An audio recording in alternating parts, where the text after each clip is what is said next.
Commissioner? You say management makes the decision that this must be investigated. It's not you that makes the decision. Yes. It's management, so they have satisfied themselves. Who is management? Management will be the head of the office and her management on that level, Okay. like your committee or your management, which looks at. But it's the head of office together with her management Okay. that makes the decisions. These belong in the IDAC space. It gets sent, it gets authorized, it gets sent down to us on the ground level, and we take it from there. Okay, but the main person in that committee is Ms. Johnson. It's the Would head be of Ms. office. Johnson. Final decision lays with the head of office. Thank you. Thank you. But I guess, let me just test. The Section 27 referral affidavit does come to your attention, though, once you are authorized. The Section 27 referral, I don't see it. Oh, you don't get to see it? I don't see it. As I said, and to go back, my end where I come in is the designation 2813 that comes up to say, I am now appointed on this preliminary investigation. So, oh, sorry, my apologies.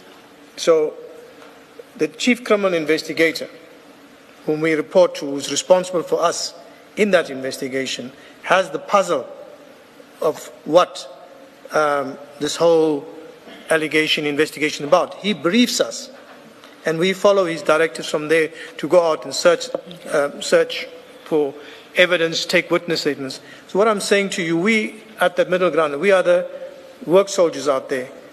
Management makes a decision, authorizes it, it comes down, we comply. Understood. So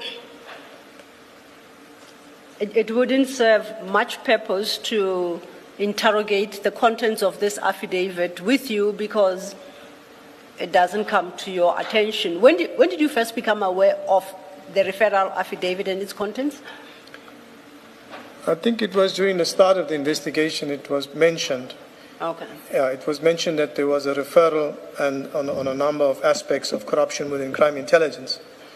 And that's about it. Okay. But I find it hard to believe that you would not have sight of that referral affidavit. I find that very hard to believe. I mean, that's what is actually going to kickstart your investigation as an investigator. Why would that be withheld from you? It just does not make sense. No, I find it hard to believe that. Because when you are asked to investigate, that's exactly what you should be given. What's this person complaining about so that I can then start my investigation? I find it very hard to believe what you're saying. So you are required to rely on what you are told by word of mouth, by your seniors who saw or who had sight of this referral affidavit. Why not just give you that affidavit for you to see for yourself what the complaint is about? No. I find that very hard to believe, Colonel. Can I respond? Yes, please. Thank you, Chair. Thank you, Commissioners. As I explained in my evidence in chief, is that the Section 27 referral, I had no insight into it. I heard about the 27 and the allegations. My chief criminal investigator, the chief criminal investigator who I report to, who sits with management, he has the more intricate knowledge that comes down to us as investigators, and we are briefed. And chooses to tell you by word of mouth what the complaint was about instead of simply giving you that. I understand she or he may speak to the document if they want to when they are briefing you, but why not just give you that document?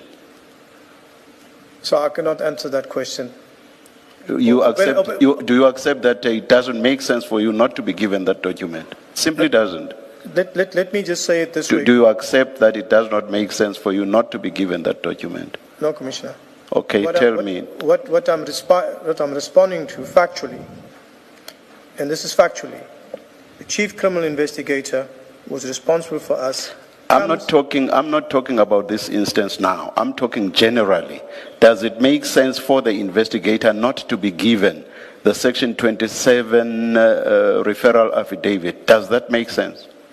On In general terms now. In general terms, on hindsight, now that you're bringing it, and I would say moreover, Commissioner, and this is the truth. Does it make sense or not? Not to be given the Section 27 referral affidavit. Does it make sense? That is for an investigator, any investigator, does it make sense? Commissioner, I hope you understand where I'm coming from. I hope you understand where I'm saying. I'm saying, based on what you tell us, the chief investigator tells you orally what happened, what the referral is about, and you are then required to investigate. What I'm saying is, even if they are very good at relaying information that they have come across, the bottom line is the best source is the document. That saying is, does it make sense for you not to be given that source document? Does it make sense? Commissioner, it does not make sense, but I have to be truthful to the Commission and answer for that particular time. At that time, I did not request it, I did not ask for it, but as you say, it does not make sense.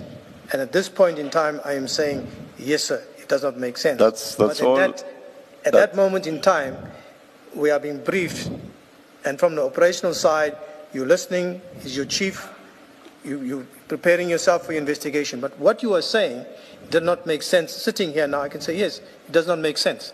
That's all I wanted. It just doesn't. I mean, looking at everything objectively, it simply doesn't make sense, which is why when I started engaging you, I said, I find it very hard to believe that you would not have had sight of that document. You insist that you did not. No, I did not have sight of it initially, sir. Thank you. I did have sight of it after, and I was the one that had given counsel a copy of the Section 27. Thank you, sir. Thank you.